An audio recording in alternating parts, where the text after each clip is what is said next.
पूरे वीडियो को अच्छे से देखो और उसके बाद यूट्यूब पे जाना और सबसे ज़्यादा most vast most popular channel जो सोशियोलॉजी का हो उसका यह वीडियो देखना और फिर कंपेयर करना, क्योंकि इससे बढ़िया पूरे यूट्यूब पे कहीं कवर नहीं किया हो। और सबसे खास बात, इस वीडियो में पूरा चैप्टर तुम्हें अच्छे से समझ में तो आ ही जाएगा और याद भी हो जाएगा। इसके अलावा तुम्हें कहीं भी कोई भी मटेरियल से पढ़ने की जरूरत नहीं है।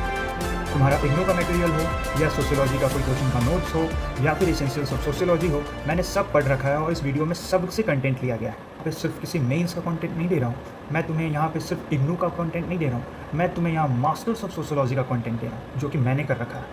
तो इसके बाद तुमसे कोई भी क्वेश्चन आता है उसको कर ले जाओगे, और PYQ तो ऑब्वियसली कवर किया गया है। तो इसमें सबसे पहले तो ये जानते हैं कि सोशल चेंज की क्या डिफिनेशन है। Social change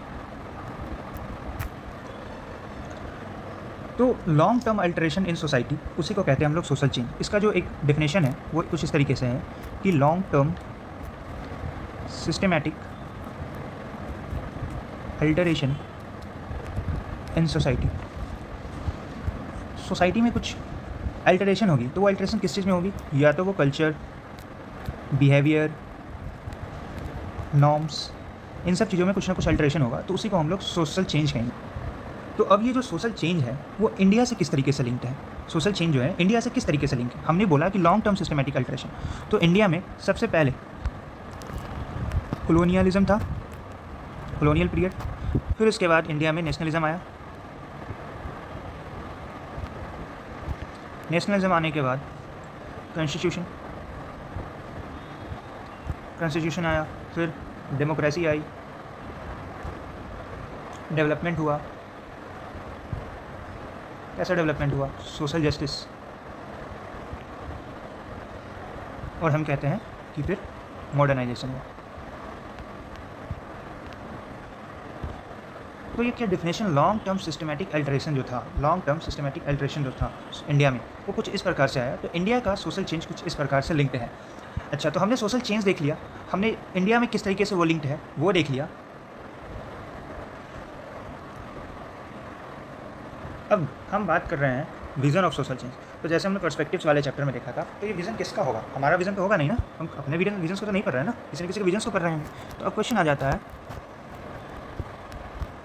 vision of home, किसके विज़न को पढ़ रहे हैं? तो वो विज़न होगा राजा राम मोहन रॉय। हम अपने लीडर्स के विज़न को तो पढ़ रहे होंगे, इंडियन सोसाइटी को पढ़ रहे हैं, vision of social change in India को पढ़ रहे हैं। तो हम लोग लीडर्स भी किसके लेंगे? इंडियन लीडर्स को, महात्मा गांधी को, महात्मा गांधी, BR अम्बेडकर,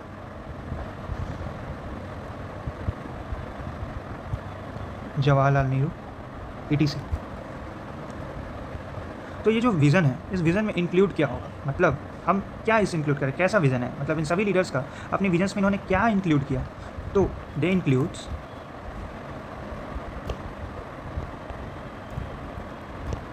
उनका लिंकेजेस कुछ इस तरीके से था कि कॉलोनियल सोसाइटी, तो ऐसे होगा कॉलोनियल सोसाइटी, उससे फिर पॉलिटिकल फ्रीडम लेंगे, फिर हम लोग सोशल इक्वलिटी लाएंगे, फिर इकोनॉमिक डेवलपमेंट होगा, और फिर उसके बाद मॉडर्निटी आएगी। बट मॉडर्निटी कैसी? Democratic modernity, democratic modernity.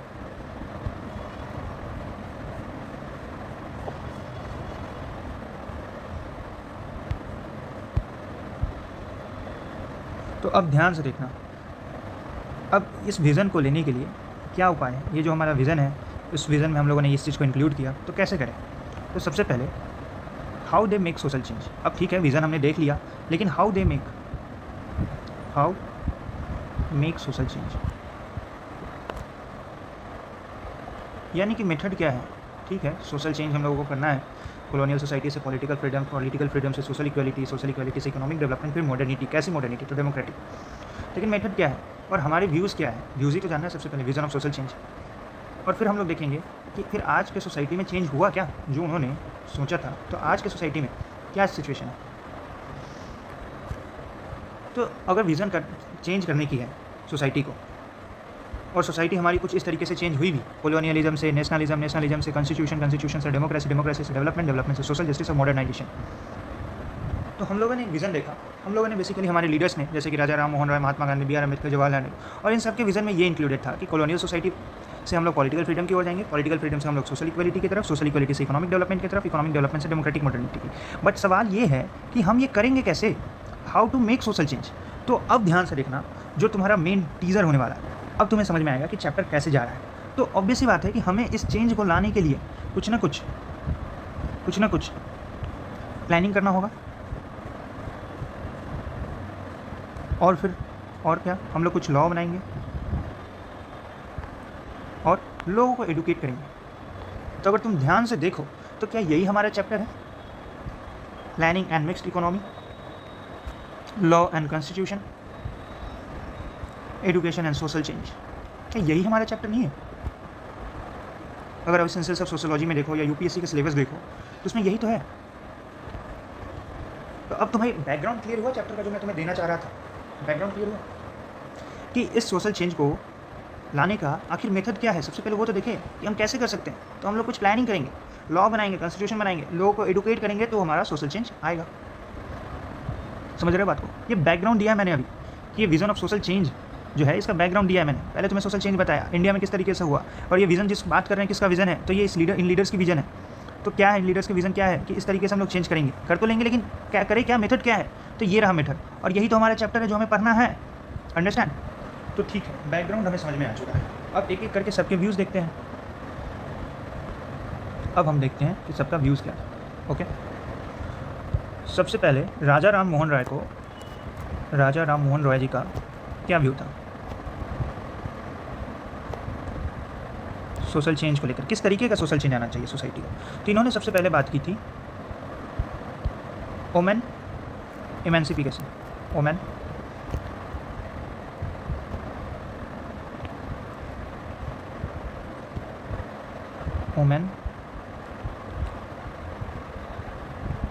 Emancipation. इमेंसिफिकेशन, चिंता मत करो, कोई भी कीवर्ड आएगा ना सोशियोलॉजी का तो उसका मैं यहाँ पे मीनिंग जरूर समझाऊंगा। Empowerment plus participation, that is women empowerment. इनका और कैसा विजन था सोसाइटी में, कैसा चेंज हो। एबोलिशन ऑफ सती चाहते थे, और सोसाइटी में चाहते थे कि मॉडर्न एजुकेशन हो। लेकिन क्या इन्होंने सिर्फ ऐसा चाहा, इनका कुछ ना कुछ तो कंट्रीब्यूशन भी रहा होगा ना। क्या कंट्रीब्यूशन था? तो कंट्रीब्यूशन ये था कि इन्होंने सोशल रिफॉर्म मूवमेंट किया, जैसे कि ब्रह्मो समाज। और बताओ, ब्रह्मो समाज की स्थापना की इन्होंने, सपोर्ट किया था हिंदू कॉलेज बनने में, सपोर्टेड हिंदू कॉलेज। और क्या था? Pioneer of Indian journalism. तो अगर हमें अब आएगा क्वेश्चन एग्जाम में कि explain the view of Raja Ram Mohan Roy social change in India, तो हम वो कर ले जाएंगे। और समझते हैं, राजा राम मोहन रॉय के बाद कौन था? ज्योतिबा फुले।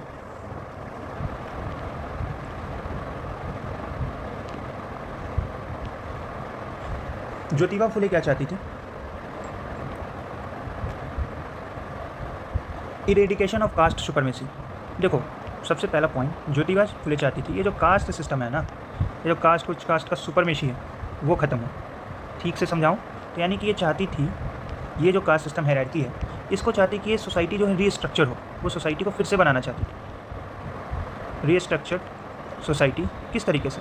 ये चाहती थी कि सोसाइटी में लिबर्टी हो, इक्वलिटी हो, रैशनलिटी हो।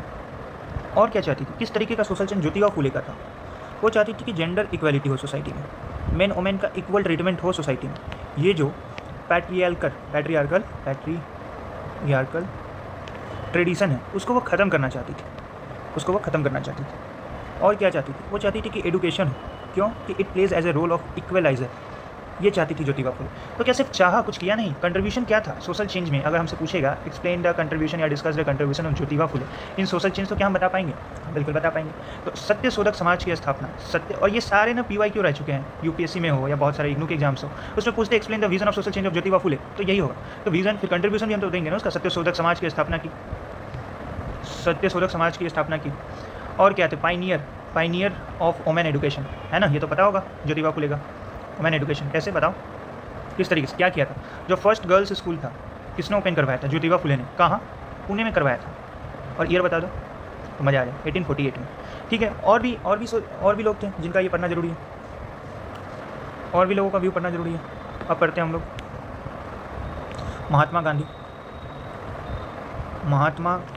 गांधी। ये अभी जो एग्जैक्ट लाइन लिख रहा हूँ ना, इस लाइन को एग्जैक्टली तुम अपने आंसर कॉपी में लिखोगे। ही चैम्पियन एंड इकोनॉमिक विजन, क्योंकि महात्मा गांधी का क्वेश्चन आना कॉमन है।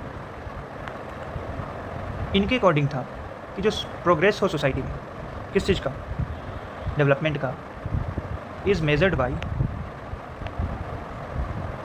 Advancement of poorest person, not poor person, poorest person in line rather than accumulation। इसको आराम से मैं इस लाइन को लिख रहा हूँ क्योंकि तुमको यही लाइन याद करनी, वेल्थ बाई फ्यू। तो सोसाइटी का हम लोग अगर डेवलपमेंट की बात करें ना, तो उन्होंने ये विज़न दिया था कि अगर सोसाइटी कितना प्रोग्रेस हुआ उसका मेजर होगा कि जो पुअरेस्ट है, एक उस लाइन में सबसे ज़्यादा पुअर है, उसका कितना एडवांसमेंट हुआ, ना कि इस बात से कि कुछ लोगों के पास वेल्थ कितना है। तो गांधी जी के सोशल चेंज का क्या क्या विज़न था उसको हम लोग एक बार देखते हैं। तो गांधी जी के सोशल चेंज वो चाहते थे सबसे पहले कि सर्वोदय, यानी कि सबका वेलफेयर हो, welfare of all, welfare for all. और क्या चाहते थे वो ग्राम स्वराज, यानी कि इनके अकॉर्डिंग ये चाहते थे कि village works as autonomous republic. तुमको इन सारी चीज़ों का नोट्स मिल जाएगा, तो अभी सिर्फ समझने पर ध्यान देना, है ना। वीडियो को 1.5x या 2x की स्पीड में देख सकते हो, बट अभी समझने पर ध्यान देना। मैं बाद में टेलीग्राम चैनल बना करके सबका नोट्स दे रहा हूँ। तो ये चाहते थे कि विलेज जो है सेल्फ सफिशिएंट हो। लिटिल रिपब्लिक्स भी कुछ थिंकर्स ने कहा। अगर तुम लोग सोशियोलॉजी पढ़ रहे हो तो बताओ कमेंट में किसने कहा, कमेंट में बताओ। विलेज चाहते थे कि सेल्फ सफिशिएंट हो ताकि एक इथिकल इकोनॉमी इस्टेब्लिश हो सके। और क्या व्यू था महात्मा गांधी का और व्यू था कि सोसाइटी में नॉन वायलेंस हो। ये चाहते थे कि जो भी सोशल ट्रांसफॉर्मेशन है वो कैसे हो, थ्रू मोरल मीन्स से वो चाहते थे कि जो भी ट्रांसफॉर्मेशन हो वो मोरल मीन्स से हो। कास्ट पे इनका क्या व्यू था, इनका कास्ट पे क्या था, हाँ, अनटचेबिलिटी के तो अगेंस्ट में थे। बट इन्होंने वर्ना सिस्टम को क्या किया था, वर्ना सिस्टम को टोटली एक्सेप्ट किया था। बट क्योंकि इनके अकॉर्डिंग था कि वर्ना सिस्टम जो है सोशल हार्मनी लाता है सोसाइटी में। लेकिन इन्होंने जो वर्ना सिस्टम का हायरार्की था उसको तो इन्होंने पूरी तरीके से रिजेक्ट किया। तो क्या महात्मा गांधी का सोशल चेंज समझ में आया, विजन ऑफ सोशल चेंज समझ में आया। अब कंट्रीब्यूशन क्या था, तो भाई प्रमोशन ऑफ खादी और क्या, एंड कॉटेज इंडस्ट्री, इनका बढ़ावा किया था उन्होंने। यही था ना, तभी तो ग्राम स्वराज आएगा। और क्या था, नॉन वायलेंस के लिए इन्होंने अहिंसा और सत्याग्रह ये लाया था उन्होंने। और क्या था, कास्ट के लिए हरिजन शब्द का मतलब लाया था। तो ये उनके कंट्रीब्यूशन थे महात्मा गांधी के। और इस लाइन को तो तुम एग्जैक्टली आंसर कॉपी में उतार के आओगे। और महात्मा गांधी का विजन ऑफ सोशल चेंज पूछा था और इधर कंट्रीब्यूशन है, ठीक है। इसी तरीके से बी आर अम्बेडकर का क्या कहना था, क्या थिंकिंग था उनका विजन ऑफ सोशल चेंज को। बी आर अम्बेडकर सबसे पहले तो ये चाहते थे कि एनिहिलेशन ऑफ कास्ट हो, एनिहिलेशन ऑफ कास्ट। क्यों चाहते थे एनिहिलेशन ऑफ कास्ट, क्योंकि इनके अकॉर्डिंग तो था कि कास्ट तो डिवीज़न ऑफ लेबर है और इससे जो है स्ट्रक्चरल इनइक्वलिटी आती है और हमें ये स्ट्रक्चरल इनइक्वलिटी नहीं चाहिए। तो अगर हम लोग कास्ट को एनिहिलेट करेंगे तो डिवीज़न ऑफ लेबर एनिहिलेट होगा और चाहते थे इससे क्या होगा, लिबर्टी आएगा, इक्वलिटी आएगा सोसाइटी में और फ्रेटर्निटी। ये सारे बी आर अम्बेडकर का ये जो थॉट प्रोसेस था ये सारा फ्रेंच रिवॉल्यूशन से आया। और वो चाहते थे कि ये सब मिल करके एक सोशल डेमोक्रेसी इस्टेब्लिश करेगा।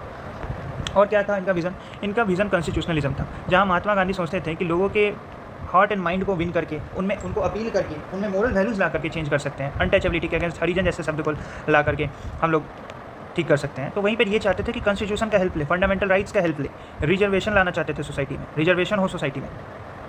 तो ये through laws, through legal measures ये चाहते थे कि सोसाइटी में चेंज हो। कौन, बी आर अम्बेडकर जी का मानना था कि सोशल चेंज का तरीका हो वो एडुकेशन हो। क्योंकि एडुकेशन वर्क्स एज इमेंसिपेशन का क्या मतलब है, एम्पावरमेंट प्लस पार्टिसिपेशन। और इनका इकोनॉमिक विजन क्या था, जो सोशल चेंज होगा तो उसमें इकोनॉमिक विजन क्या था, इकोनॉमी में सोशल चेंज कैसे करेंगे। तो उनके लिए इनका था कि लैंड रिफॉर्म्स हो सबसे पहले। तो अगर राइटिंग से प्रॉब्लम हो रहा है तो मैं बार बार बोल रहा हूँ कि समझना पे ध्यान देना है और नोट्स मिल जाएंगे टेलीग्राम। इंडस्ट्रियलाइजेशन हो, तो ये बी आर अम्बेडकर जी का मेथड ऑफ सोशल चेंज था, विजन ऑफ सोशल चेंज था। इनका कंट्रीब्यूशन मैं नहीं बता रहा हूँ, इनका कंट्रीब्यूशन तुम्हारा होमवर्क है, इनका कंट्रीब्यूशन ढूंढो, बहुत आसान है बी आर अम्बेडकर जी का। अब हम लोग आगे एक last but most important Nehru का विज़न चेंज, जवाहरलाल नेहरू जी का vision change, vision of social change देखते हैं कि क्या विज़न था। अब सबसे पहले जवाहरलाल नेहरू जी का सेकुलरिज्म, वो एक सेकुलर सोसाइटी की स्थापना चाहते थे, वो प्लान्ड डेवलपमेंट चाहते थे, वो इंडस्ट्रियलाइजेशन चाहते थे, सोसाइटी में इंडस्ट्रियलाइजेशन चाहते थे। यानी कि जवाहरलाल नेहरू के आइडिया को ठीक तरीके से बताओ तो स्टेट लेड डेवलपमेंट, इससे क्या होगा, तो इससे इकोनॉमिक ग्रोथ बढ़ेगी, इकोनॉमिक ग्रोथ बढ़ेगी और इससे क्या होगा, सोशल चेंज आएगा सोसाइटी में। ये जवाहरलाल नेहरू जी का मानना था। यानी कि ये डेवलपमेंट चाहते थे, यानी कि ये डेवलपमेंट चाहते थे, डेमोक्रेसी चाहते थे और मॉडर्निटी चाहते थे। बट कैसी डेवलपमेंट चाहते थे? ये जो डेवलपमेंट चाहते थे वो चाहते थे कि प्लान्ड डेवलपमेंट हो। ये जो डेमोक्रेसी चाहते थे वो सेकुलर डेमोक्रेसी चाहते थे। ये जो मॉडर्निटी चाहते थे वो इंडस्ट्रियल मॉडर्निटी चाहते थे। और कंट्रीब्यूशंस बताओ, चलो बताइए बताओ। तो इन्होंने सबसे पहले इंस्टीट्यूशंस ओपन किए, बहुत सारे IITs, एम्स, बहुत सारे इंस्टीट्यूशंस ओपन किए। इन्होंने पंचशील लाया, पंचशील फॉर ट्राइब्स। और क्या कंट्रीब्यूशन था? 5 ईयर प्लान, क्योंकि ये प्लान डेवलपमेंट चाहते थे। और क्या कंट्रीब्यूशन था? इंडस्ट्रियलाइजेशन। तो ये सारे कंट्रीब्यूशन था जवाहरलाल नेहरू जी का, क्योंकि इनका अकॉर्डिंग था डेवलपमेंट कैसा होना चाहिए, प्लान होना चाहिए। तो अगर तुमने अभी तक ध्यान से सुना है तो एक बार मैं जितना अभी तक पढ़ा है उसको मैं समराइज कर देता हूँ। हम vision of social change in India को देख रहे थे। तो हमने सोशल चेंज का मतलब समझा कि ठीक है, लॉन्ग टर्म सिस्टमैटिक अल्टरेशन अगर सोसाइटी में लंबे समय में कुछ हो, जैसे चेंज हो, जैसे कि कल्चर, बिहेवियर और नॉर्म्स, तो हम लोग बोलते हैं सोशल चेंज। तो सोशल चेंज इंडिया से किस तरीके से लिंक है? लंबे समय में इंडिया में ऐसा क्या हो गया भाई जिसको हम पढ़ने जा रहे हैं? तो देखो, इंडिया में कॉलोनियलिज्म था, नेशनलिज्म था, उसके बाद कॉन्स्टिट्यूशन आया, डेमोक्रेसी डेवलपमेंट हुआ, डेवलपमेंट से सोशल जस्टिस हुआ, सोशल जस्टिस से मॉडर्नाइजेशन हुआ, तो इंडिया में सोशल चेंज आया। तो हमने तो चैप्टर का नाम देखा था कि vision of social change in India है। तो विजन ऑफ सोशल चेंज, तो विजन किसका भाई? अपना विजन तो नहीं देखना है ना। तो विजन ऑफ किसका? विजन ऑफ कौन? तो हमारे लीडर्स का, इंडियंस लीडर राजा राम मोहन राय, महात्मा गांधी, BR अम्बेडकर, जवाहरलाल नेहरू। और क्या इनके विजन में क्या था क्या? तो इनके विजन में था कि ये जो कॉलोनियल सोसाइटी है उससे हम लोग को स्ट्रगल करके पॉलिटिकल फ्रीडम लेनी है। पॉलिटिकल फ्रीडम के बाद हम लोग सोशल इक्वलिटी एस्टैब्लिश करेंगे, जिससे हमारा इकोनॉमिक डेवलपमेंट होगा। फिर हम लोग मॉडर्निटी लाएंगे। कैसा? तो डेमोक्रेटिक मॉडर्निटी लाएंगे। तो उन्होंने बोला कि ठीक है, मतलब सब लोगों ने सोचा ठीक है करेंगे, लेकिन ये हो कैसे, करे क्या, मेथड क्या है उसका? तो भैया यही तो हमारा चैप्टर है कि प्लानिंग, मिक्स्ड इकोनॉमी, लॉ लाएंगे, कॉन्स्टिट्यूशन लाएंगे, एजुकेशन लाएंगे, तो हमारा सोशल चेंज होगा। तो यही तो हमारा चैप्टर जिसको हम पढ़ेंगे तो हम लोग विजन ऑफ सोशल चेंज को समझ पाएंगे। लेकिन इन लीडर्स का व्यूज़ क्या था चेंज को लेकर के? हमने एक एक करके राजा राम मोहन राय जी का पढ़ा, लेकिन फिर पढ़ा कि क्या इन्होंने सिर्फ व्यू सोचा? नहीं, उन्होंने चेंज भी तो किया, कंट्रीब्यूशन भी देखा। इसी तरीके से हमने ज्योतिबा फुले जी का भी देखा और उनका कंट्रीब्यूशन देखा। महात्मा गांधी जी का ये लाइन आपको याद रखना है, और उनका क्या क्या कंट्रीब्यूशन थे सोसाइटी, सॉरी क्या क्या सोशल चेंज के व्यू थे वो हमने देखा। फिर उनका कंट्रीब्यूशन देखा। इसी तरीके से BR अम्बेडकर जी का देखा। इसी तरीके से हमने जवाहरलाल नेहरू का देखा। समझ में आ रहा है? समझ में आ रहा है। अब हम बताते हैं, अब ये बैकग्राउंड पूरी तरीके से मैंने ये जो अब देखोगे तो इस चैप्टर का ये एक मिनट, ये जो चैप्टर है vision of social change in India, तो उसमें 3 टॉपिक्स हैं। लेकिन vision of social change in India का जितना बैकग्राउंड था vision of social change in India का, उसको हम लोगों ने पूरी तरीके से कवर कर लिया। अब जो है आपके पास प्रिंटेड नोट्स और रिटन नोट्स सारे मैं टेलीग्राम चैनल पे दे दूंगा। और अब आपको ना काफ़ी अच्छे तरीके से मैं नोट्स से समझाने वाला हूँ ये प्लानिंग और mixed economy, law and constitution से। मुझे एक बैकग्राउंड क्लियर करना था जो कि मैंने आई थिंक कर लिया है। अब हम लोग अपने अगले टॉपिक पे आएंगे, वो है प्लानिंग एंड मिक्स्ड इकोनॉमी। लेकिन उससे पहले मुझे बस एक चीज़ समझाना बहुत ज़रूरी है, वो है सोशल चेंज और डेवलपमेंट में क्या अंतर है। तो देख रहे हो कि मैंने सोशल चेंज को कुछ इस तरीके से मैंने तुम्हें बताया है कि लॉन्ग टर्म सिस्टमेटिक अल्टरेशन जो सोसाइटी में होता है in terms of culture, behaviour और नॉर्म्स, उसी को हम लोग सोशल चेंज बोलते हैं। तो चैप्टर में आगे बढ़ने से पहले सिर्फ मुझे इतना बता दो कि सोशल चेंज और डेवलपमेंट में क्या अंतर है। बहुत ज़रूरी है समझना, नहीं तो बहुत लोग सोशल चेंज और डेवलपमेंट में कंफ्यूज हो जाएंगे। क्योंकि आगे बढ़ने से पहले मैं कोई भी बेसिक चीज़ों को नहीं छोड़ना चाहता। तो सोशल चेंज का डेफिनेशन तो हम लोगों ने देख लिया था कि सोशल चेंज का जो डेफिनेशन होता है। बट डेवलपमेंट क्या होता है? What is development? तो डेवलपमेंट का मतलब हो गया बेटर स्टेट, या फिर सोशियोलॉजी के टर्म्स नहीं देख रहे हैं हम लोग, इसलिए एडवांसमेंट। और ये एक डायरेक्शनल चेंज होता है, यानी कि development is a specific type of directional change. ठीक है, सोशल चेंज कैसा भी हो सकता है, पॉजिटिव, नेगेटिव, न्यूट्रल भी, बट डेवलपमेंट हमेशा पॉजिटिव। और सोशल चेंज जो है सिस्टमेटिक चेंज है, बट ये specific type of directional change है। तो आई थिंक सोशल चेंज और डेवलपमेंट में तुम लोग को अंतर क्लियर हो। अब मैं तुम्हें जो पढ़ाने जा रहा हूँ, अब इस चैप्टर का पहला पार्ट शुरू होगा, वो है प्लानिंग एंड मिक्स्ड इकोनॉमी। अब ध्यान से देखना यहाँ से, क्योंकि पहला पार्ट को समझाने जा रहा हूँ, वो है प्लानिंग एंड मिक्स्ड इकोनॉमी। तो ये PYQ है, what is the idea of development, planning and mixed economy. 20 marks का क्वेश्चन ये तुम्हारे PYQ में आया हुआ है। तो अभी से मैं जो भी चैप्टर में समझाऊंगा उसको कंसाइज में अगर तुम लिख दोगे तो वही इस क्वेश्चन का आंसर भी हो जाएगा। तो हुआ क्या, हमें ये प्लानिंग की जरूरत क्यों पड़ी कि हिस्टोरिकल कंटेक्स्ट अगर देखें तो आफ्टर इंडिपेंडेंस के बाद प्रॉब्लम्स क्या थी, हमारी सोसाइटी में पॉवर्टी थी, 70% से ज़्यादा लोग बिलो पॉवर्टी लाइन, इलिटरेसी थी, सिर्फ 18% लोग लिटरेट थे, एग्रीकल्चर सेमी फ्यूडल था, इंडस्ट्री बहुत ही ज़्यादा वीक था और सोशल इनइक्वालिटी बहुत हाई कास्ट डोमिनेंस बहुत ही ज़्यादा था। तो फिर लीडर्स लोगों को लगा, सो द लीडरशिप बिलीव कि स्पॉन्टेनियस कैपिटलिज्म अगर हम लोग ला देंगे तो ये तो इनइक्वालिटी को और ज़्यादा वर्शन कर देगा। क्यों? क्योंकि सोसाइटी में पहले से सेमी फ्यूडल सिस्टम है, हाई कास्ट डोमिनेंस है, इनइक्वालिटी अभी भी सोसाइटी में है और ऊपर से अगर हम लोग कैपिटलिज्म को ला दें तो ये इनइक्वालिटी को तो और भी ज़्यादा वर्शन सिचुएशन खराब कर देगा। तो फिर उन्होंने बात किया कि हम लोगों को ज़रूरत है, तो ज़रूरत है हम लोग को प्लान डेवलपमेंट की। तो अब इस प्लान डेवलपमेंट का क्या मतलब होता है उसको समझते हैं। What is the meaning of plan development या डेवलपमेंट प्लानिंग? तो systematic state lead allocation of resources. देखो रिसोर्सेज काफ़ी ज़्यादा मिनिमम है और डिमांड्स अनलिमिटेड है। Resources are limited and demands are unlimited. So optimum use of resources by the state, a systematic state-led allocation of resources. इससे क्या होगा? किस लिए? For economic growth and social justice. उसी को बोलते हैं हम लोग प्लान डेवलपमेंट। प्लान डेवलपमेंट का मतलब सोशियोलॉजी में और इकोनॉमी में state lead allocation of resources, यानी कि स्टेट वहाँ पे होगा, स्टेट का रोल जरूर होगा। तो इसके मेन आर्किटेक्ट वो है जवाहरलाल नेहरू और ये जो मॉडल था वो था मिक्स्ड इकोनॉमी। तो हम लोग समझ में आया कि ठीक है, सोसाइटी में काफ़ी ज़्यादा दिक्कतें हैं, पॉवर्टी है, इलिटरेसी है, एग्रीकल्चर काफ़ी ज़्यादा सेमी फ्यूडल है, इंडस्ट्री वीक है हमारी और सोशल इनइक्वालिटी जो है एकदम पीक पे, हाई कास्ट डोमिनेंस है। तो इस सिचुएशन में हम लोग कैपिटलिज्म को तो नहीं प्रमोट कर सकते हैं, तो हम लोग को ऑब्वियसली एक प्लान डेवलपमेंट की तरफ जाना होगा और तब पता चला कि ठीक है हम लोग मिक्स्ड इकोनॉमी को फॉलो करें जहाँ पे कैपिटलिस्ट सोसाइटी भी होगी बट स्टेट का स्ट्रॉन्ग कंट्रोल होगा। तो हमने बनाया कि ठीक है डेवलपमेंट प्लानिंग होगी, प्लान डेवलपमेंट होगा, जो कि हमारा चैप्टर का पहला थीम भी है। तो प्लान डेवलपमेंट का मतलब समझ लिए। अब ये देखते हैं कि ऑब्जेक्टिव्स क्या है, ठीक है। तो हम लोग अब जो है ऑब्जेक्टिव्स को देखते हैं कि प्लान डेवलपमेंट का क्या क्या ऑब्जेक्टिव्स था। तो सबसे पहला ऑब्जेक्टिव था जो तुम लोग समझ ही गए हो चैप्टर को, कि removal of poverty and reducing economic equality. Reducing ये मैं इसलिए लिखा रहा हूँ क्योंकि एग्जाम में ठीक इसी तरीके से आएगा। What are the objectives of the plan development and what are the steps taken for it, discuss. तो ऐसे ही लिखेंगे। तो क्या क्या ऑब्जेक्टिव्स था प्लान डेवलपमेंट का? Removal of poverty and reducing economic inequality. कैसी इनइक्वालिटी? Economic inequality. तो इसको ठीक करने के लिए, इस चीज़ को करने के लिए कुछ स्टेप्स लिए गए होंगे। तो क्या स्टेप्स थे वो?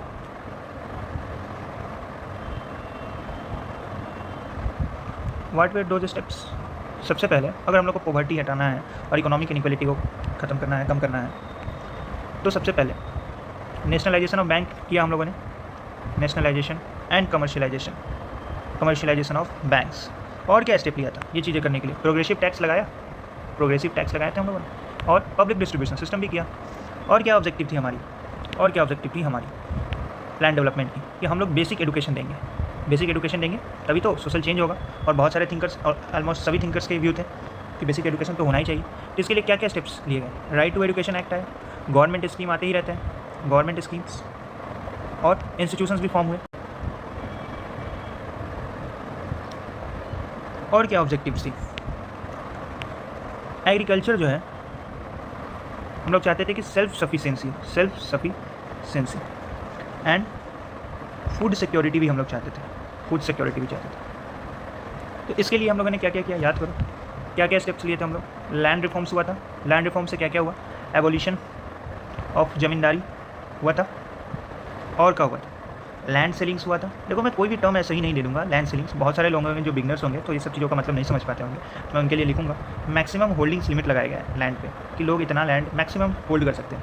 और टेनेंसी रिफॉर्म्स हुआ था। अब टेनेंसी रिफॉर्म्स बहुत लोग जो यहाँ पे बिगनर होंगे उनको नहीं पता होगा। तो टेनेंसी रिफॉर्म्स में हुआ कि रेंट को कैप कर दिया गया कि इतना रेंट लेना है, और जो टीनेंट्स होते हैं, जो कल्टिवेटर्स थे, उनको सिक्योर किया गया, उनको सिक्योरिटी प्रोवाइड की गई उनको लैंड को लेकर के जिस पे वो कल्टिवेट करते थे। और क्या था एग्रीकल्चर के लिए? और क्या स्टेप्स लिया गया? ग्रीन रिवॉल्यूशन किया गया। इसको कैसे छोड़ सकते हैं? ग्रीन रिवॉल्यूशन किया गया। कब हुआ था बताओ? 1960s में हुआ था। HYV सीड और मैसिव इरीगेशन प्रोजेक्ट्स हुए थे। मैसिव इरीगेशन प्रोजेक्ट्स हमारे प्लान डेवलपमेंट में ये था ऑब्जेक्टिव कि एग्रीकल्चर सेल्फ सफिशिएंसी करेंगे, उसके लिए लैंड रिफॉर्म्स हो गए, ग्रीन रिवॉल्यूशन हो गया। अब मैसिव इरीगेशन प्रोजेक्ट्स क्या क्या हुआ था? भाखरा नगर डैम प्रोजेक्ट और दामोदर वैली प्रोजेक्ट्स, ये हुआ था। ये दामोदर वैली प्रोजेक्ट्स ये हुआ था। और क्या प्लान डेवलपमेंट में और क्या था? क्या ऑब्जेक्टिव था? कि भैया रैपिड इंडस्ट्रियलाइजेशन हो सोसाइटी का। तो ठीक है, रैपिड इंडस्ट्रियलाइजेशन हो सोसाइटी का, तो इसके लिए लेकर के हम लोगों ने क्या क्या किया था बताओ? तो सबसे पहले तो हम लोगों ने किया था वो था कि इंडस्ट्रियल पॉलिसी रिजोल्यूशन लाया था। कब लाया था? तो 1956 में। तो इसका क्या था? तो it divided the industries into categories में बांट दिया, है ना। तो इससे क्या हुआ कि जैसे कि हेवी इंडस्ट्रीज़ हो गए, कौन कौन से हो गए? डिफेंस के हो गए, आयरन के हो गए, एनर्जी के हो गए। तो ये सारे किसके पास आ गए? ये गवर्नमेंट के पास आ गए। और क्या स्टेप लिया था हम लोगों ने? PSUs का प्लेसमेंट कराया था। जैसे कौन कौन से पीस है? सेल हो गया, भेल हो गया, और कौन कौन से थे? ओएनजीसी हो गया। तो हेवी कंपोनेंट्स को जो है, जो हेवी कंपोनेंट्स होते हैं उसके स्मॉल फ्रैक्शनल मैन्युफैक्चरिंग होने लगा, स्मॉल मैन्युफैक्चरिंग होने लगा। और क्या था हमारा गोल, क्या था हमारा प्लान डेवलपमेंट का? क्या ऑब्जेक्टिव था कि हम लोग बैलेंस्ड रीजनल डेवलपमेंट करेंगे, बैलेंस्ड रीजनल डेवलपमेंट, क्योंकि कहीं पे डेवलपमेंट ज़्यादा थी, कहीं पे कम थी। जो वेल्थ था वो कहाँ एक्यूमुलेटेड है? वेस्टर्न पार्ट्स ऑफ इंडिया, जो सेंट्रल पार्ट्स या नॉर्थ ईस्टर्न पार्ट्स है, ये सब थोड़े से इन कंपेरिजन लैगिंग बिहाइंड हो रहे थे। तो जो वेस्टर्न पार्ट्स और साउथर्न पार्ट्स में जो वेल्थ था, तो उसके लिए भी लेकर के आया गया था कि प्लान, हमारा ऑब्जेक्टिव था कि ये जो रीजनल बैलेंस किया जाए। तो क्या क्या स्टेप लिया गया? सबसे पहले स्ट्रेटेजिक PSU प्लेसमेंट, जहाँ जो एरिया मार्जिनलाइज्ड है वहाँ पे इनका प्लेसमेंट होगा। और क्या होगा? प्राइट इक्वलाइजेशन पॉलिसी, जैसे इससे है कि जो मिनरल रिच जगह है सिर्फ वहीं पर PSUs जाकर के ना बसे, तो इसीलिए फ्राइट यानी कि ट्रांसपोर्टेशन इन सब चीज़ों के लिए लेकर के पॉलिसी लाएगा। तो अब अगर देखोगे तो ये जो हमारा ऑब्जेक्टिव है कैसे मीट होगा? ये प्लान डेवलपमेंट का बात की है और बात की है कि ठीक है हमारा ये ऑब्जेक्टिव्स है कि हम लोग पॉवर्टी को कम करेंगे, हटाएंगे, इकोनॉमिक इनइक्वालिटी को हटाएंगे, बेसिक एजुकेशन देंगे, एग्रीकल्चर में हम लोग सेल्फ सफिशिएंट रहेंगे, फूड सिक्योरिटी को, फूड को सिक्योर करेंगे, रैपिड इंडस्ट्रियलाइजेशन करेंगे और बैलेंस रीजनल डेवलपमेंट करेंगे। ठीक है, जो डेवलपमेंट होगा बैलेंस होगा। ठीक है, तो और उसके लिए लेकर के हम लोगों ने ये स्टेप्स भी लिए कि ठीक है ये सबको लिए स्टेप्स लिए हम लोगों ने। लेकिन ये सारी चीज़ें हमारी एकदम प्लान वे में अगर चले तो उसके लिए हम लोगों ने इस्टेब्लिश किया था ना, कुछ बहुत ज़्यादा ज़रूरत थी इस्टेब्लिशिंग इंस्टीट्यूशनल मशीनरी। तो उसके बाद क्या इस्टेब्लिश हुआ था? उसके बाद प्लानिंग कमीशन इस्टेब्लिश हुई, प्लानिंग कमीशन इस्टेब्लिश हुई कब? 1950s में, और नेशनल डेवलपमेंट काउंसिल 1992 में। तो इन सभी लोगों ने मिलकर के प्लान बनाया, तो जो आया वो आया 5 ईयर प्लान। 5 year plan. तो उस 5 ईयर प्लान में फर्स्ट प्लान क्या था कि हम एग्रीकल्चर पर फोकस करेंगे, रूरल डेवलपमेंट करेंगे। सेकंड प्लान था कि इंडस्ट्रियलाइजेशन करेंगे। थर्ड प्लान था कि सेल्फ रिलायंस पर फोकस करेंगे। फोर्थ प्लान था कि हम लोग सेल्फ सफिशिएंटी अचीव करेंगे। फिफ्थ प्लान था कि पॉवर्टी रिमूवल करेंगे। ये सब प्लान थे और इसके आर्किटेक्ट थे BN राज, और लॉन्च किसने किया था? जवाहरलाल नेहरू ने। कब? तो 1951 में। तो ये जो 5 ईयर प्लान बना, इस 5 ईयर प्लान का क्या ऑब्जेक्टिव था? इसका क्या ऑब्जेक्टिव था? क्यों बनाया गया 5 ईयर प्लान? ऊपर तो हम लोग देख चुके थे, लेकिन एक बार शॉर्ट में अगर तुमको मैं याद करने के लिए, मैंने बोला था शुरुआत में कि मैं सारा चीज़ याद करा दूँगा, तो यहीं देखो। तो रिजॉल्व फूड क्राइसिस को सॉल्व करेगा। रिड्यूस्ड, और बताओ, रिड्यूस्ड इन्फ्लेशन भी कम होगा। रेज नेशनल इनकम बढ़ेगा 5 ईयर प्लान से। और रिव्यूल्ड इंफ्रास्ट्रक्चर। एक यूनिक पॉइंट भी डालो कि रिहेबिलिटेशन ऑफ रिफ्यूजीज 1947 के बाद उनको रिहेबिलिट करना था। तो अब 5 ईयर प्लान ये हुआ, ठीक है, प्लान हो गया, ऑब्जेक्टिव तय है। तो अब उस 5 ईयर प्लान को इम्प्लीमेंट करने के लिए क्या स्टेप्स लिए गए? सबसे पहले टेम्पल्स ऑफ मॉडर्न इंडिया, किसको बोला जाता है? मॉडर्न इंडिया, यानी कि डैम्स बने, लैंड रिफॉर्म्स आया, स्वीपिंग लैंड रिफॉर्म्स, और कम्युनिटी डेवलपमेंट प्रोग्राम्स हुए। कब? तो 1951 में। बट अगर देखा जाए तो 5 ईयर प्लान बनाया हम लोगों ने, ठीक है, हमारा ऑब्जेक्टिव तय था, हम लोगों ने ये स्टेप्स लिया। बट एक टॉपिक जैसे कि तुम्हारा वो रह रहा है इसमें, वो है कि social engineering versus ground reality. यानी कि हम लोगों ने जो प्लान बनाया, क्या वो काम भी किया? तो हमारा टारगेट जो था GDP ग्रोथ को लेकर के वो 2.1% था, लेकिन एक्चुअल में 3.6% पर ईयर हुआ। 2.1% पर ईयर टारगेट था हमारा, एक्चुअल 3.6% पर ईयर। जो फूड प्रोडक्शन था 51 मिलियन टन्स का टारगेट था, लेकिन 65.8 मिलियन टन हुआ। नेशनल इनकम को हम लोगों ने सोचा था 11% से बढ़ाएंगे, लेकिन वो 18% तक, यानी कि इकोनॉमिक स्टेबिलिटी आई, स्ट्रॉन्ग फाउंडेशन हुआ। लेकिन डिमेरिट्स क्या थे? तो इंडस्ट्रीज नेगलेक्ट हो गए, क्योंकि हम लोगों ने एग्रीकल्चर पे ही सारा GDP सारा बजट खर्च कर रखा था। बहुत ज़्यादा धीरे हुआ था। 5 ईयर प्लान था तो बहुत ही ज़्यादा धीरे था। और भी थी, जैसे कि एक ही 5 ईयर प्लान था सब जगह के लिए। अब जो इंडस्ट्री सेटअप्स सारी चीज़ें महाराष्ट्र के लिए चलेगी, वो सिक्किम में तो काम नहीं कर सकता ना, because of the geographical conditions. तो ये सब उसकी डिमेरिट्स थी। बट अगर तुमने अभी तक ध्यान दिया होगा तो तुम्हें नहीं लग रहा है कि हम धीरे धीरे इकोनॉमी की तरफ जा रहे हैं? तो हाँ, तो जितना पार्ट जरूरी था सोशियोलॉजी में 5 ईयर प्लान को लेकर के, मिक्स इकोनॉमी को लेकर के हमने बना दिया, ऑब्जेक्टिव्स को लेकर के, प्लान डेवलपमेंट को लेकर के वो हमने पढ़ा दिया। लेकिन इस 5 ईयर प्लान से हमारा जो बेसिकली सोशियोलॉजिकल पर्सपेक्टिव में समझना बहुत ज़्यादा जरूरी है। तो इस 5 ईयर प्लान का सोशियोलॉजिकल पर्सपेक्टिव क्या है?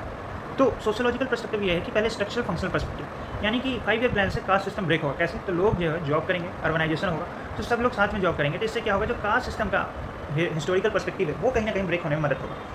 मार्क्सिस्ट और कन्फ्लिक्ट पर्सपेक्टिव क्या था कि इससे जो है कि ब्यूरोक्रेटिक क्लास का जन्म होगा, लाइसेंस राज ब्यूरोक्रेसी जिसको हम लोग बोलते हैं। लेकिन हाँ, रूरल पावर शिफ्ट होगा, जो पहले जमींदार्स लैंडलॉर्ड्स का पावर होता है, तो कहीं ना कहीं अब शिफ्ट होकर के इंडस्ट्रियलाइजेशन में।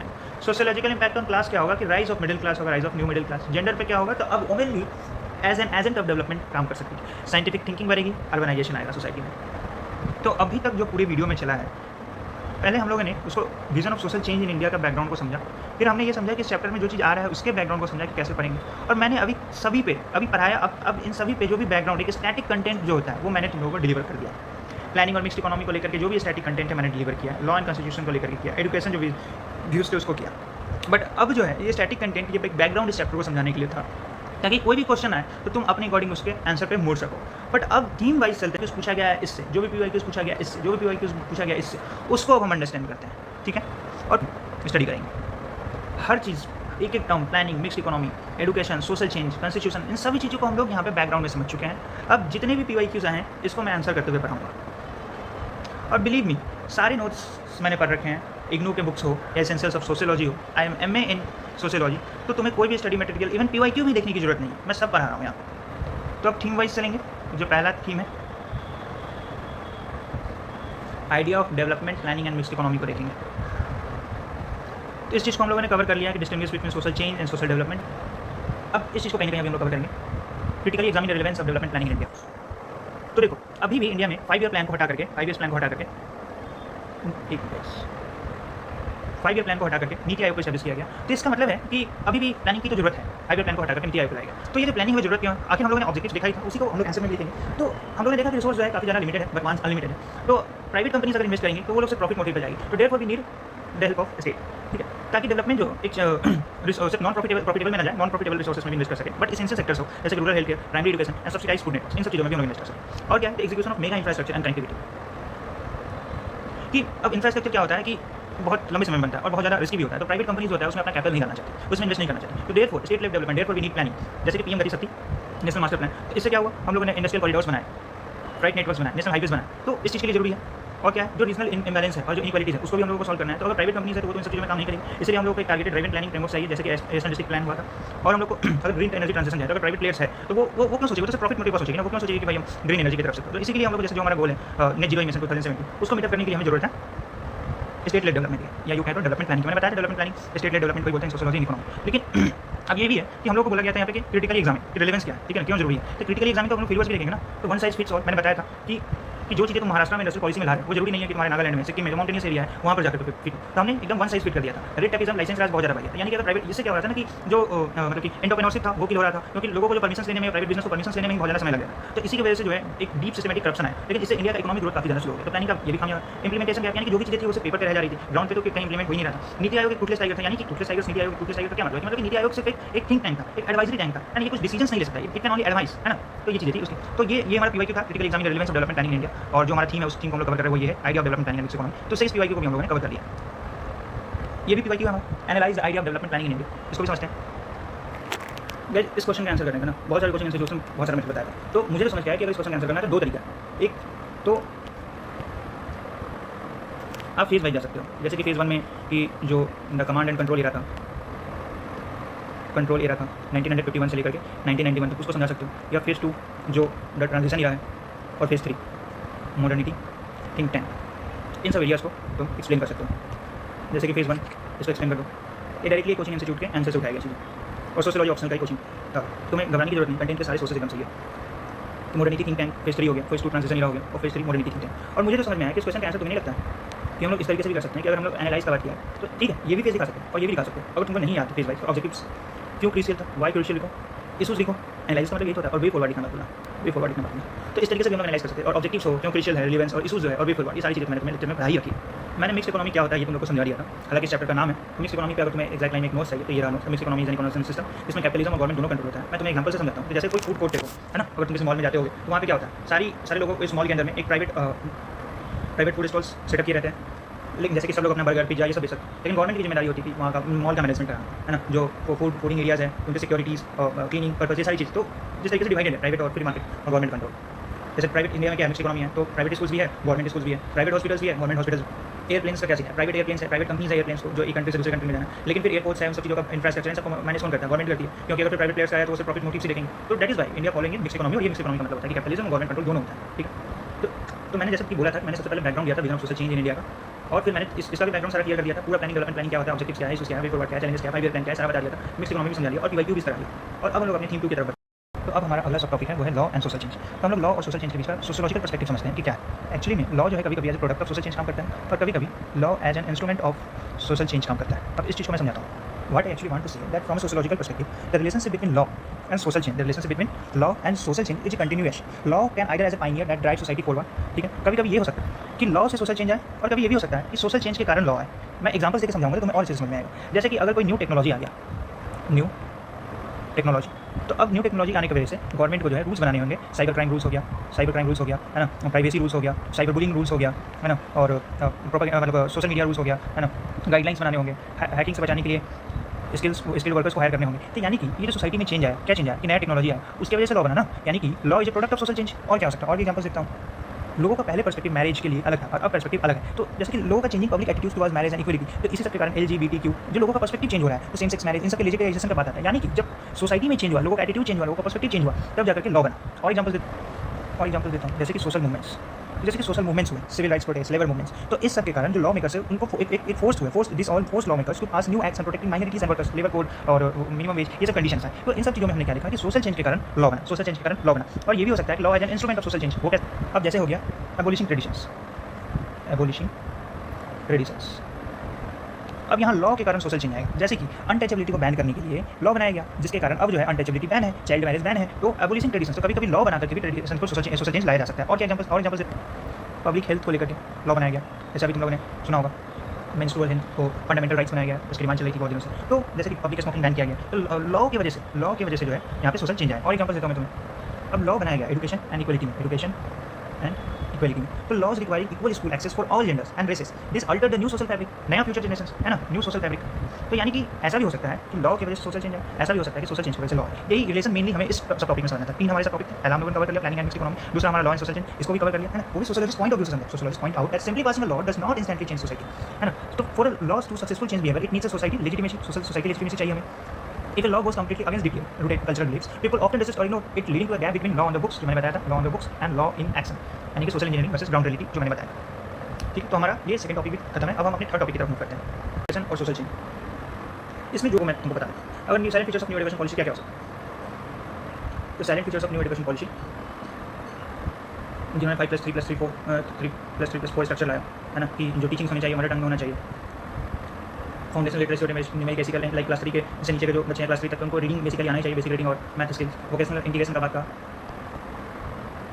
फ्लेक्सिबल सर्टिफिकेट्स दिए कि 2 ईयर 3 ईयर में आप लोग दे सकते हो कि एग्जिट ले सकते हो, बाद में फिर जब मन करे तब उसको कंप्लीट कर सकते हो। इसी तरीके से सिग्निफिकेंस न्यू एजुकेशन पॉलिसी का क्या कह रहा, तो जो स्किल गैप्स है उसको कम किया, इनोवेशंस में बढ़ावा है, एंटरप्रेन्योरशिप को एनकरेज किया, ड्रॉप आउट रेट्स को कम किया, एग्जाम स्ट्रेस को कम किया, क्योंकि वोकेशनल ट्रेनिंग इन सब जो की तरफ और करिकुलर एक्टिविटीज की तरफ फोकस किया, लोकल लैंग्वेजेस में टीचिंग को बढ़ावा दिया। और ये रिकमेंडेशन थी, मैंडेटरी नहीं थी, है ना। मेरे हिसाब से तो लगता है क्योंकि न्यू एजुकेशन पॉलिसी के 5 इयर्स पूरे हो गए, तो अगर आप इस चैप्टर से कुछ क्वेश्चन आना होगा तो analyse the performance of new education policy in 5 years आएगा। यानी कि स्कूल एजुकेशन के पॉइंट्स लिखो तुम, हायर एजुकेशन के पॉइंट्स लिखो तुम, कि मैंने लिख दिया, इसको कर लेना वीडियो को पॉज करके। वोकेशनल ट्रेनिंग का क्या है, तो जो भी PYQ है वो मैंने तुम्हें लिखा दिया। बाकी तुम्हारा जो पूरा बेसिक जो था वो यही चीज़ें थी, ये स्टैटिक पार्ट्स था जो मैंने तुम्हें अच्छे से डिटेल कवर कराया। तो वीडियो पसंद आया हो तो चैनल को लाइक सब्सक्राइब करो। Thank you so much guys.